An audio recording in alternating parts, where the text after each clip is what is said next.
जब से हम बड़ा होने शुरू होते हैं हमें यही बताया जाता है कि स्ट्रेस हमारे शरीर के लिए बहुत हानिकारक है। हमें बहुत सी बीमारियां हो सकती हैं जैसे कि blood pressure, heart disease, asthma, skin disorders. So all of this can happen due to excessive stress. But आज की वीडियो में जो मैं बात करने जा रही हूँ वो हमारे स्टूडेंट्स के लिए है, how to handle stress in a positive way, as a motivation, in a good way. अंत तक वीडियो ज़रूर देखिएगा क्योंकि मैंने ये वीडियो स्पेशल रिक्वेस्ट पे बनाई है। और अगर आप मेरी चैनल पर न्यू हैं तो प्लीज़ सब्सक्राइब करना बिल्कुल मत भूलिए।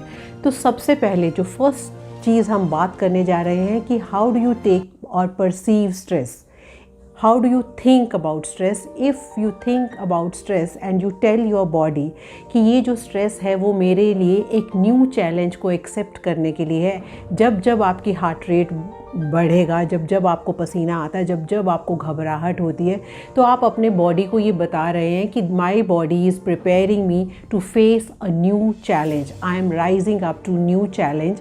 और आपका जो परसेप्शन टुवर्ड स्ट्रेस है वो बदल जाएगा। जो आपके अंदर फिजियोलॉजिकल चेंजेस आते हैं वो उसको एक हार्मफुल स्ट्रेस की बजाय, एक बैड स्ट्रेस की बजाय एक अच्छी तरह से परसीव करते हैं और आपका जो रिस्पॉन्स टुवर्ड स्ट्रेस है वो बदल जाता है। Instead of reacting to it in a bad way, you start responding in a better way and your body learns to understand कि मुझे स्ट्रेस टॉलरेट करना, एंड्योर करना आना ही चाहिए, क्योंकि हर इंसान को पैदा होते से लेके स्ट्रेस शुरू हो जाता है। हमारी लाइफ में हर रोज़ एक न्यू चैलेंज होता है। अगर हम उन चैलेंजेस से हर रोज़ प्रिटर्ब होने लगेंगे, डिस्टर्ब होने लगेंगे और हमारी बॉडी उसको रिएक्ट करने लगेगी, सो हमें सबसे पहले क्या करना सीखना है, हमें उस स्ट्रेस का रीज़न ढूंढना है। As Daniel Goleman in his book on focus has said about emotional intelligence कि सबसे पहले आप स्ट्रेस को पहचानिए। What is the cause of stress, where is it originating from. For example, अगर आप स्टूडेंट हैं और अगर आपको ये चिंता है कि मुझे इस MBA के बाद क्या जॉब करनी है, तो सबसे पहले आप किस चीज़ पे काम करेंगे, अपनी CGP पे, कि क्या मुझे मिनिमम 7.5 CGP की तरफ काम करना है। देन मुझे 2 प्रोजेक्ट्स करने हैं, देन मुझे इंटर्नशिप करनी है। Also I have to prepare to make my portfolio very impressive. I should be participating in different groups like debates, declamation. तो मुझे एक्स्ट्रा करिकुलर एक्टिविटीज़ की तरफ भी ध्यान देना है। अपार्ट फ्रॉम दिस, बिकॉज ये तो अब सारे स्टूडेंट्स कर रहे हैं, तो मैं ऐसा क्या कर रही हूँ कि मेरा पोर्टफोलियो उन सबसे बेटर हो और मैं हर इंटरव्यू की तरफ ध्यान दे पाऊँ। तो मुझे अपनी कम्युनिकेशन स्किल्स पे, अपनी कॉन्फिडेंस पे, अपनी सेल्फ एस्टीम पे, अपने सेल्फ वर्थ पे काम करना है। सो इस तरह से अगर हम अपने स्ट्रेस को अपनी मोटिवेशन बना लें तो हमारी प्रोडक्टिविटी बढ़ जाएगी और हमारा जो पूरा फोकस है वो आज पे है, प्रॉब्लम सॉल्विंग पे। ऑल्सो फोकस्ड अप्रोच है। फॉर एग्ज़ाम्पल, आपको पहले डिसाइड करना पड़ेगा कि मुझे इस पर्टिकुलर जॉब में जाना है और उस पर्टिकुलर जॉब के लिए मुझे कौन सी स्किल एक्वायर करनी है। Am I working towards those skills. जैसे मैंने अभी ये चारों चीज़ें गिनाई, CGP, प्रोजेक्ट्स, इंटर्नशिप प्लस आपकी extra curricular activities. Apart from this, what is it that I am doing to make और टू स्ट्रेंथन माई पोर्टफोलियो। उसके लिए आपको कोई 2-3 महीने का साथ साथ कोर्स कर लेना चाहिए ताकि वो जिस जॉब को आप फोकस करके तैयारी कर रहे हैं आप उसकी तरफ बढ़े। होता क्या है कि जनरली स्टूडेंट्स क्या करते हैं, जो भी जॉब मिल रही होगी वो उसी को ले लेते हैं और उसके लिए वो प्रिपेयर्ड नहीं होते। इससे बेटर है कि मैं डिसाइड करूं पहले से ही कि मुझे एंटरप्रेन्योर बनना है, मुझे खुद का काम करना है, या मुझे डिजिटल मार्केटिंग में जाना है, या मुझे HR में जाना है। क्या जॉब है जो मुझे पसंद है और मैं अपनी तैयारी उस जॉब के लिए करूं, उसके लिए मैं कोर्सेज करूं, उसी के लिए मैं इंटर्नशिप करूं, so that I M prepared and I am job ready. The moment you become confident, आपके स्ट्रेस लेवल्स ऑलरेडी ठीक हो जाएंगे। एक स्टेप मैं और बताना चाहती हूँ कि when ever you feel stressed and you do not actually know the reason, sit and think about it कि क्या ये जो चीज़ें हैं ये मेरे कंट्रोल में हैं या आउट ऑफ माई कंट्रोल है. Reasons, is it like financial stress, is it stress between the family members और घर से दूर रहने का स्ट्रेस, या अडेप्टेबिलिटी का स्ट्रेस, या फ्रेंड्स के साथ जो मेरा बिहेवियर है, या जो मुझे कुछ बुलिंग हो रही है. सो जो ये चीज़ें हैं वो मेरे कंट्रोल में है कि आउटसाइड माई कंट्रोल हैं.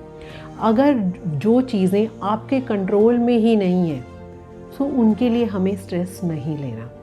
जो चीज़ें मेरे कंट्रोल में हैं, जिनको मैं कंट्रोल कर सकती हूँ, जैसे कि मेरी अपनी CGP या मेरे अपना प्रोजेक्ट वर्क या मेरी अपनी कम्युनिकेशन स्किल्स या कॉन्फिडेंस, मुझे उन पे काम करना है. मुझे अपनी अडेप्टेबिलिटी बढ़ानी है, मुझे अपनी एंड्योरेंस बढ़ानी है.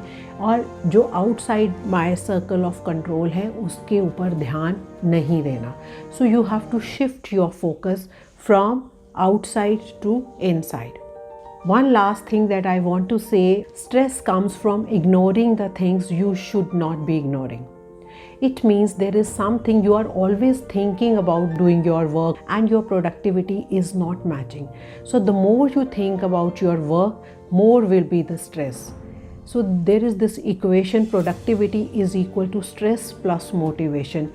Take stress to motivate yourself to finish your work. The moment you finish your work, you will see, you feel happy, you should applaud yourself and you will move towards your next step.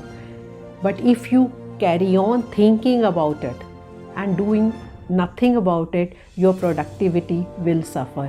It is also said it is difficult to be productive and stressed at the same time. The moment you are in your work, अगर हम कर्म योगा कर रहे हैं, अगर आप गीता पे भी ध्यान देंगे कि हमारी मेडिटेशन क्या है, आपको बहुत से लोग बताएंगे मेडिटेट कीजिए, ग्रैटिट्यूड जर्नल लिखिए. यही चीज़ें जब आपको 2500 फीस देके एक काउंसलर बताते हैं तो आप बहुत ध्यान से सुनते हैं. आप ग्रैटिट्यूड जर्नल भी लिखते हैं, आप मेडिटेट भी करते हैं, आप 40 मिनट्स टू 1 आवर एक्सरसाइज भी करते हैं, आप सोते भी ढंग से, बिकॉज़ वहाँ आपने फ़ीस लगाई है. पर जहाँ पे आपको कोई आपके टीचर्स या पेरेंट्स या फ्रेंड्स या मोटिवेटर्स बताते हैं, वहाँ हम ध्यान नहीं देते. तो मेरा लास्ट पॉइंट यही कहना है कि eat regularly, eat good healthy food, sleep adequately, stay focused. अपने आप को दूसरों के साथ कंपेयर नहीं करना. अगर आप हमेशा सोशल मीडिया पे अपने आप को कंपेयर करेंगे, अपने आप को लुक्स में या किसी की स्पीकिंग स्किल्स के साथ या किसी की पर्सनालिटी के साथ या मार्क्स के साथ, whenever you will get into social comparisons, you will always feel depressed because you cannot match everybody's potential. Carve your own niche and see कि अगर मेरी फर्स्ट सेमेस्टर में ये पोजीशन थी या मेरे इतनी CGP थी तो मैंने सेकेंड सेमेस्टर तक कितनी अपनी लानी है. Focus towards your own growth, your own skills. This will help you grow as a person. Also, when I say write gratitude journal, it is just to remind you how blessed you are.